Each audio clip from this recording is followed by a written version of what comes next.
तो दोस्तों मैं हूं अरविंद और आप देख रहे हैं हमारे यूट्यूब चैनल टांडिया की पढ़ाई। दोस्तों आज की वीडियो में बात करने वाला हूं छत्तीसगढ़ से आप तहसीलदार कैसे बन सकते हैं। इसमें आपका क्वालिफिकेशन क्या लगेगा, एज लिमिट क्या होता है, भर्ती की प्रक्रिया क्या रहती है, वैकेंसी कब आती है और सैलरी के साथ आपको क्या क्या मिलता है। तो इन सारे पॉइंट को कवर करूंगा इस वीडियो में। तो दोस्तों अगर आप हमारे चैनल पे पहली बार आए हैं, सब्सक्राइब नहीं किए हैं तो सब्सक्राइब जरूर करिएगा और बेल बटन वाली घंटी को ऑल पे प्रेस करिएगा, क्योंकि आपको इस प्रकार से वीडियो आगे भी मिलेंगी। चलिए बिना टाइम वेस्ट किए वीडियो को शुरू करते हैं। तो दोस्तों सबसे पहले हम इसे समझ लेते हैं योग्यता के बारे में, यानी कि क्वालिफिकेशन के बारे में। तो तहसीलदार बनने के लिए सबसे पहले आपको किसी मान्यता प्राप्त कॉलेज या यूनिवर्सिटी से किसी भी स्ट्रीम से ग्रेजुएशन पूरा करना होगा। ध्यान रखिएगा, ग्रेजुएशन पूरा करना होगा।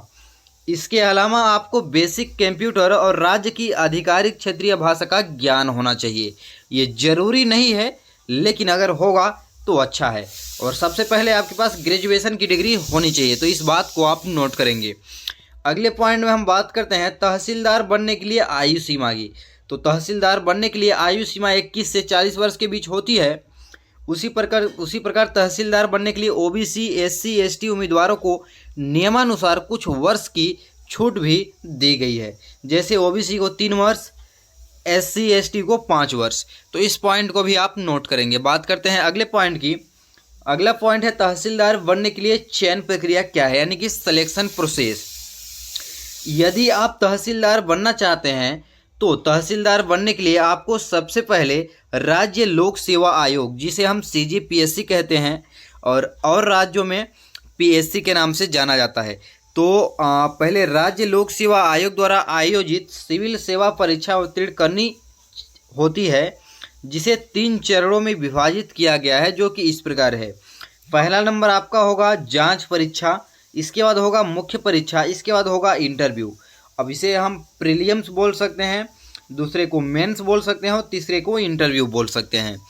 तो ये कुछ होता है। आगे बढ़ते हैं और हम बात करते हैं यहाँ पे प्रीलिम्स के बारे में, यानी कि जांच परीक्षा के बारे में। तो तहसीलदार बनने के लिए उम्मीदवार को पहले चरण की स्क्रीनिंग टेस्ट देना होता है और इस स्क्रीनिंग टेस्ट में उम्मीदवार से सामान्य ज्ञान से संबंधित प्रश्न पूछे जाते हैं।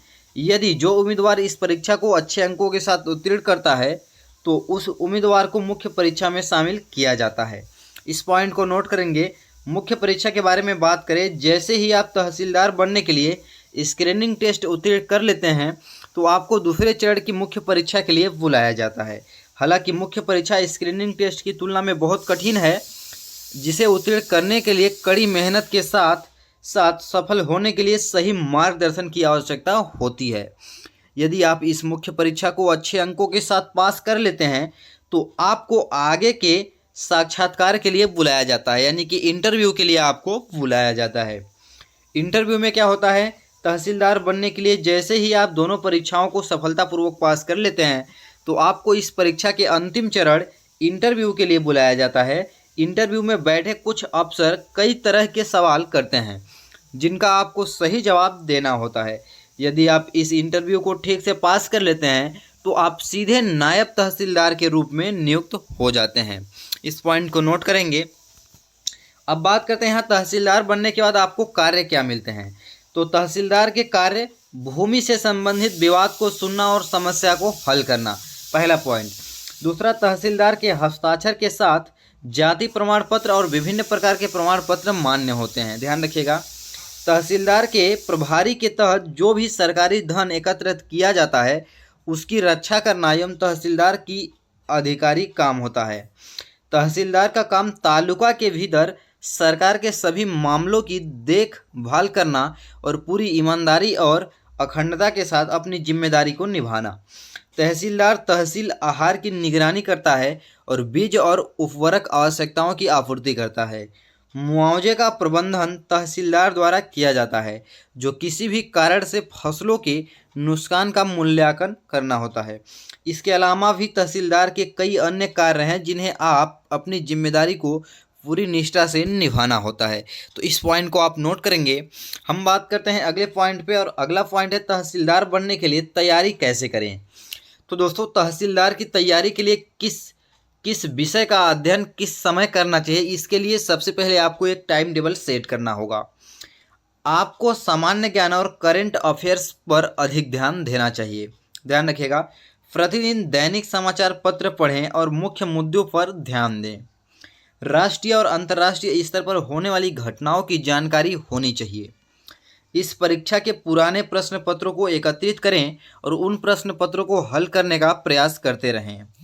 यदि आप किसी प्रश्न का उत्तर नहीं समझते हैं तो आप उसे इंटरनेट का उपयोग से सर्च कर सकते हैं, यानी कि मदद ले सकते हैं। आप चाहें तो अच्छे कोचिंग संस्थान ज्वाइन कर सकते हैं। आपको अपने आत्मविश्वास और धैर्य को बनाए रखना होगा और साथ ही पढ़ाई के दौरान दिमाग को फ्री रखना होगा। इन सारे पॉइंटों को आप नोट करेंगे। हम बात करते हैं अगले पॉइंट की। अगला पॉइंट में तहसीलदार का वेतन। यदि हम तहसीलदार के वेतन के बारे में बात करें तो नायब तहसीलदार के रूप में उनका वेतन 9300 रुपये से लेके 34,800 रुपये प्रति माह होता है। इसके साथ ही ग्रेड पे 4800 रुपये होता है। इसके अलावा नायब तहसीलदार के प्रमोशन के बाद जब तहसीलदार बनते हैं तो उनकी सैलरी 15,600 रुपये से लेकर 39,100 रुपये तक प्रति माह होती है। साथ ही ग्रेड पे 5400 रुपये होता है। साथ ही तहसीलदार एवं नायब तहसीलदार के रूप में महंगाई भत्ता, यात्रा भत्ता, मकान किराया भत्ता, चिकित्सा भत्ता, पेंशन आदि कई लाभ दिए जाते हैं। और तहसीलदार की भर्ती के बारे में बात करें तो हर वर्ष जनवरी और फरवरी माह में इसकी भर्ती आती है, जिसे हम CGPSC के नाम से जानते हैं। तो दोस्तों, इस प्रकार से मैं आपको सारा पॉइंट बता चुका हूँ। इसके बाद भी अगर कोई डाउट रह गया है तो आप कमेंट करिएगा। तो उम्मीद करूँगा वीडियो आज की आपको पसंद आई होगी, और अगर पसंद आई है तो चैनल को सब्सक्राइब करिएगा, वीडियो को लाइक करिएगा, दोस्तों के साथ शेयर करिएगा। जय हिंद, वंदे मातरम।